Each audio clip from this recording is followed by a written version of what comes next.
কি সুন্দর আকাশের ভিউ। তো গাইস দেখতে পাচ্ছেন যে আকাশটা আজকে কি সুন্দর লাগতেছে, আজকে বিকেলের আকাশটা অপরন্ত সুন্দর লাগতেছে।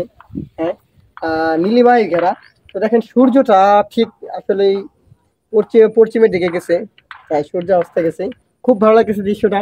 তো এই সাইডটা দেখেন চারিদিকে বাউন্ডারি করছে, এই সাইডটা কিন্তু মোটামুটি আলহামদুলিল্লাহ মার্শাল্লাহ অনেক সুন্দর। তো বিষয়টা হলো এখানে যে দেখালাম জায়গাটা, তো এই জায়গাটা একটু বলি, না বলি না এই বিষয়টা নিয়ে। তো আপনারা প্রশ্ন করতে পারেন আমাকে যে ভাই এটা আসলে কোন জায়গা। হ্যাঁ, আজকে একটা স্পেশাল জায়গা। তো এই জায়গা নিয়ে কি বলতে চাচ্ছেন? হ্যাঁ, তো আসলে এই জায়গা নিয়ে আমি যেটা বলতে চাচ্ছি, তো এই জায়গাটা মূলত হবির বাড়ি। তো এখানে একটা মিল হওয়ার কথা, কারখানা হওয়ার কথা, ইন্ডাস্ট্রিয়াল ফ্যাক্টরি যেগুলো আছে। মোটামুটি এদিকে অনেক ইন্ডাস্ট্রিয়াল ফ্যাক্টরি আছে। তো এখানে এটা গ্রাম অঞ্চলের ভিতরে। তো এই জায়গাটা কিন্তু একটা ফ্যাক্টরি হওয়ার ব্যাপারটা, এটা খুবই একটা সুন্দর একটা ব্যাপার, সুন্দর একটা বিষয়। তো আপনাদেরকে এই সাইডে দেখায় যে বালু ফালে রাখছে, ঠিক আছে। এখানে বালু ফালে রাখছে। তো বালু আমাদের গ্রাম ভাষায় বালু বলে, আমাদের অঞ্চলে তো এটা মূলত বালি বলে, অনেকে বালি বলে চিনে। দেখেন এখানে বালি ফালাই রাখছে। আর দেখেন টিভি টিভি করে রাখছিল, এখানে মাটি কাইটা এখন সমান করছে।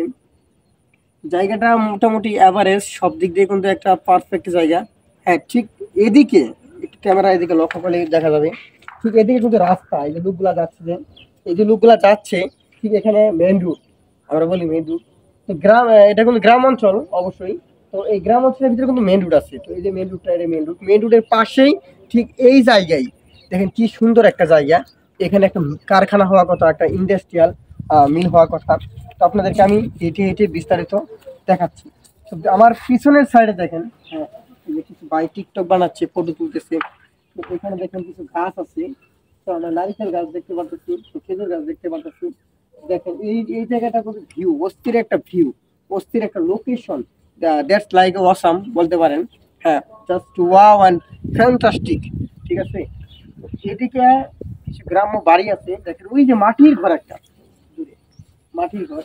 ঠিক এই যে আশপাশে দেখেন আরো কিছু ঘর আছে। হ্যাঁ, দেখেন সবুজে ঘেরা, এখানে কিন্তু সব ধরনের গাছই আছে, আম গাছ, কাঁঠাল গাছ, উইদাউট আমি যদি দেখালাম যে তাল গাছ আছে, খেজুর গাছ আছে। মোটামুটি একটা গ্রামের ভিতরে যে ঐতিহ্যটা থাকা দরকার, এই জায়গায় কিন্তু সবকিছুই আছে, আপনারা দেখতে পাচ্ছেন। তো এত কিছু গ্রামীণ জায়গার ভিতরে একটা ফ্যাক্টরি, বিষয়টা কেমন লাগতেছে আপনারা অবশ্যই কমেন্ট করে জানাবেন। তো বিষয়টা হলো গাইস, একটা গ্রামের ভিতরে একটা ফ্যাক্টরি হওয়া মানে কি জানেন? মানে এই বিষয়টা মানে আমি যতটুকু বুঝি, সোনার খনি হাতে পাওয়া। সরি, সোনার খনি হাতে পাওয়া। সোনার খনি হাতে পাওয়া না, যদি কেমনে সোনার খনি হাতে পাওয়া এটা বুঝাই আপনাদেরকে। ধরেন আপনি যেটা চাচ্ছেন না, আপনি একটা ভালো কিছু চাচ্ছেন না, সেটা পেয়ে গেলেন। তখন আপনার যে ভিতরের বিষয়টা, আপনার ভিতরে যে আনন্দের বিষয়টা, এটা কেমন লাগবে আপনার কাছে? হ্যাঁ, আপনাদের কাছে অবশ্যই ভালো লাগবে। আমার কাছে কিন্তু ব্যাপারটা খুব একেবারে ভালো লাগতেছে, একেবারে খাঁটি কথা যেটা। তো গাইজ বিষয়টা হলো, এই জায়গায় একটা যদি ফ্যাক্টরি হয় এখনো, কিংবা হ্যাঁ 4-5 মাস পরে, কিংবা 2-3 বছর পরে হোক মিলটা, এই জায়গায় একটা মিল হইলে সুন্দর একটা কর্মসংস্থানের জায়গা হবে, একটা সুন্দর কর্মসংস্থানের জায়গা হবে। এই গ্রামীণ জায়গার ভিতরে একটা মিল ফ্যাক্টরি হইলে এখানে যে আমাদের গ্রামীণ যে ভাইরা আছে, মা বোনরা আছে, তারা সহজে এখানে কাজ করতে পারবে, এবং কি এখান থেকে তারা একটা মাইনে পাবে। এই মাইনে দিয়ে তাদের জীবিকাটা কিন্তু সুন্দরভাবে, মানে স্বাভাবিক একটা জীবিকা কিন্তু চলবে। হ্যাঁ, পাশাপাশি তারা সাংসারিক কাজগুলো করতে পারবে এখানে একটা মিল বা ফ্যাক্টরি হলে। হ্যাঁ, এটা কিন্তু আসলে একটা খুব লাভজনক একটা বিষয়, খুব একটা উপকার সাইড। তো এখন আরেকটা বিষয় বলি, যে উপকারের দিক বললেন ভাই, শুধু কি উপকারী আর কিছু হবে না? হ্যাঁ, ক্ষতিও আছে। আর ক্ষতির বিষয়টা আমি বলতেছি, দেখেন এই জায়গাটা কোনো একটা গ্রামীণ জায়গা, এই জায়গায় কিন্তু মিল কারখানা সহজে পাওয়া যায় না বা হয় না। কিন্তু এখন কথা হলো, এই জায়গায় মিল পাওয়া তো খালি উপকারী দেখতেছি আমরা, ক্ষতি কি?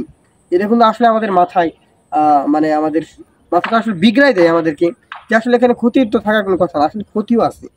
একটা গ্রামীণ জায়গার ভিতরে একটা মিল থাকা মানে ওই আশেপাশের জায়গাটা একটু শব্দদূষণ হতে পারে। এটা হলো একটা ফার্স্ট প্রবলেম। সেকেন্ড একটা প্রবলেম হলো, সেখানে কলকারখানা ইন্ডাস্ট্রিয়াল যেগুলো আছে, এগুলো যদি এটা যদি গার্মেন্টস, সম্ভবত আমি যতদূর শুনলাম এটা গার্মেন্টস একটা মিল হবে।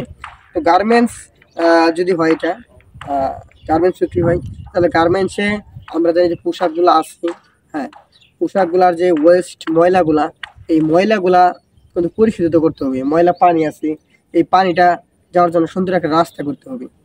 তো সুন্দর একটা রাস্তা করতে গেলে হয়তো অবশ্যই খনন করতে হবে, কোনো খাল খনন করতে হবে, ছোট্ট ঝর্ণা খনন করতে হবে যেখান দিয়ে ময়লাটা যায়।